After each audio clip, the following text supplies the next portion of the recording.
Chris, the Dating Doc, and this is a Dating Doc Raw episode. If you're new to the channel, you've maybe seen some other videos that are more free flow advice, topics, tips into the dating world. But this Dating Doc Raw, this is a bit more of my, I guess you could say, authentic mean side. Sometimes I just go in on such topics as feminism, manosphere, frustrations with gender and sexual dating dynamics, et cetera, et cetera. So what am I going to talk about? I'm going to talk about the anonymous talking avatar, specifically in the manosphere.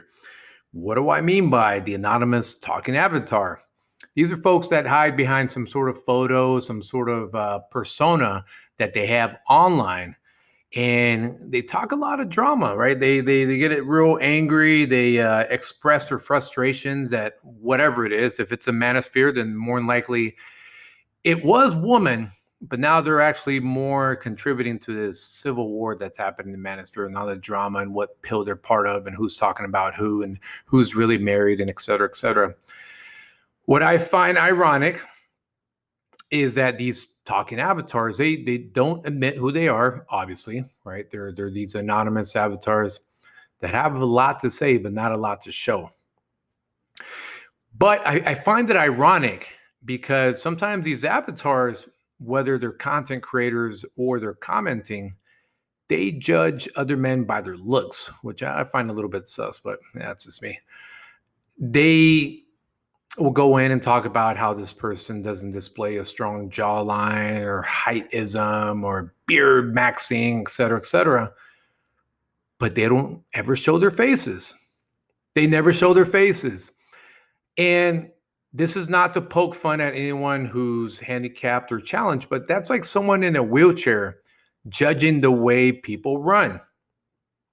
Okay. And again, it's just because it makes zero sense. I use that example just as a visual. Can you imagine someone in a wheelchair saying, "I can't believe the way you run," and they're really dogging you out? You're like, come on now, right?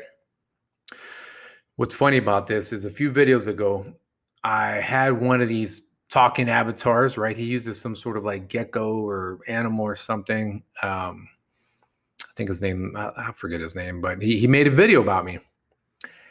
In one of these similar podcast type videos, right, where I'm not showing my face, and he says, "I can't believe he can't even show his face."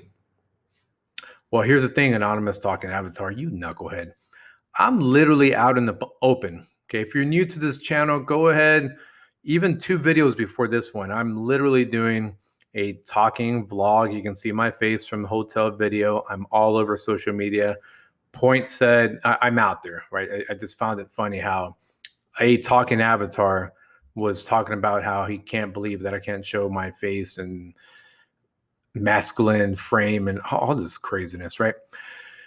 The reason that sometimes I do these Dating Doc Raw videos the way that I do is because it's just bam off the top of my head. And I might literally be shirtless after a workout, or I just don't have the time, or I don't want to kill my flow to set up the camera angles, etc. So yes, okay, we live in a free world, at least, free country. So they have every right to judge, but how credible are they when it comes to that judging, right? And what I found about these anonymous talking avatars is that most of them are in the business of destroying, never building.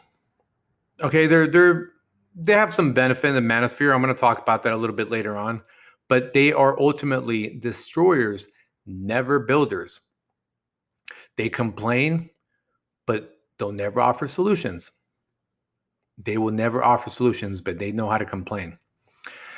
And like I was saying, yes, they're part of the manosphere, but they're also part of the same vortex that's eating up the manosphere. It's going to eat up the manosphere because I do feel that we're going into a new phase when it comes to men providing advice to other men, especially when it comes about talking about gender, sexual dating dynamics, which in a sense is the lexicon of the manosphere. That's going to evolve. 10 years ago is PUA, manosphere now. It's going to evolve into something else, and there'll be another lexicon that takes over.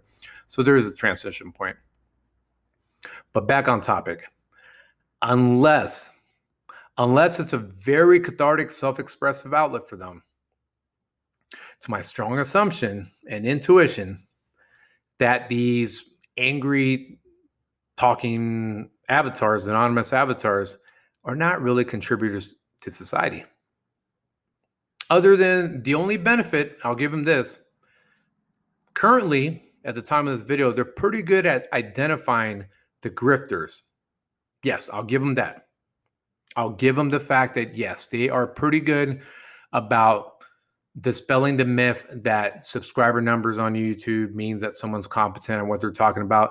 They are identifying who these so-called red pill dating coaches who are just copying information.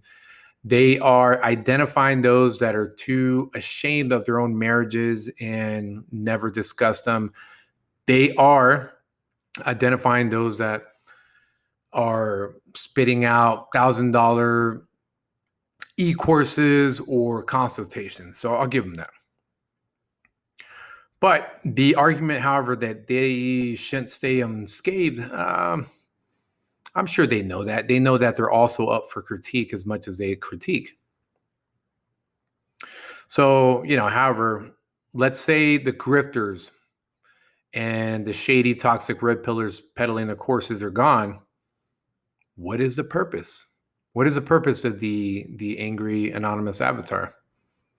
All right, because they went from talking about women, which they still do, to the grifters, which there's some benefit in that. But what happens after that? Here's my take, my recommendation. With that said, I urge those ghostly avatars hiding behind an image, literally an image, to focus on collective solutions without having to get into identity politics.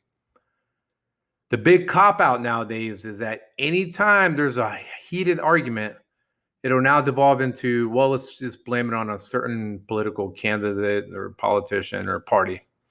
No, again, I say this again, find collective solutions that you can all get behind.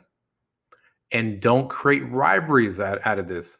Find things that most men can agree upon and can candidly talk about it. If there's difference of opinions, act like men. And this is why the Manosphere is dying, is that there's going to have to be a little bit of a Phoenix type of state. And I don't mean Phoenix, the city. I mean literally where something has to burn to ashes and be reborn even stronger. Or if you want to use Ragnarok, if you want to use another MCEU reference, let the Manosphere crumble down, and then let's offer solutions to build back. So I'm going to go off a little bit off trail here, but it's relevant because people are going to ask, well, so Mr. Dating Doc, where do you see yourself? Okay, well, here's the thing. I've come before this whole Manosphere, rational male type of thinking and everything breaking off, and now this current civil war.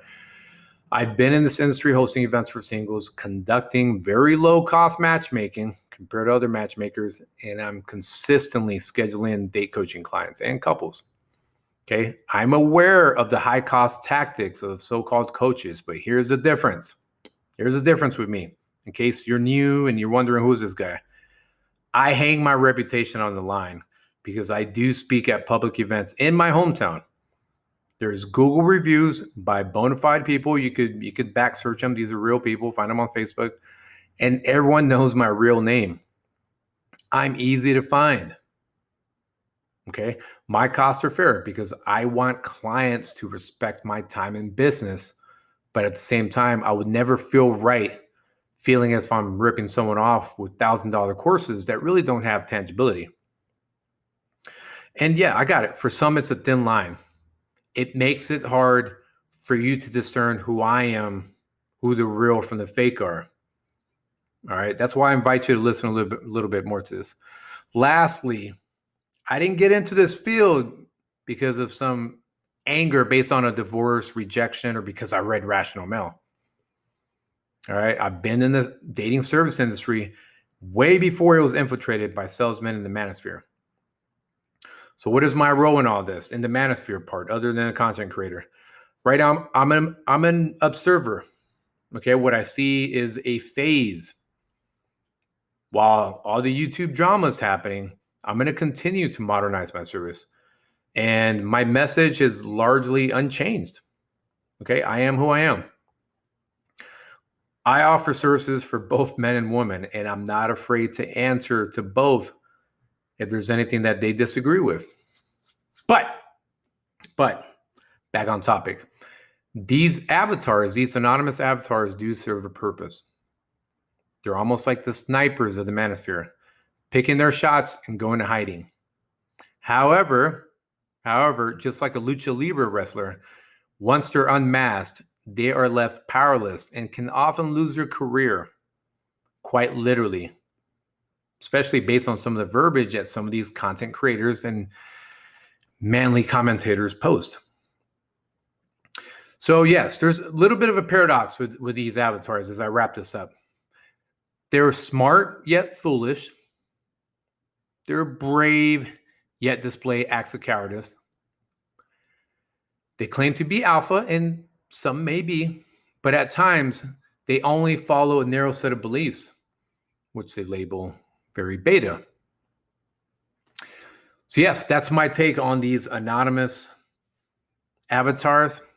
It's my first in a Dating Doc Raw series on profiling the archetypes of the Manosphere. So for those that made it to the end, what do you think? What do you think? Also, is there any Manosphere or dating related content you want me to talk about? Feel free to comment below. Okay, just let me know if you agree or disagree. Definitely, if you disagree, please provide some meat to your statement. And if you're a vegan, hey, add some tofu to your statement. You got what I'm saying. Again, feel free to comment below. This is the Dating Doc signing out. Peace.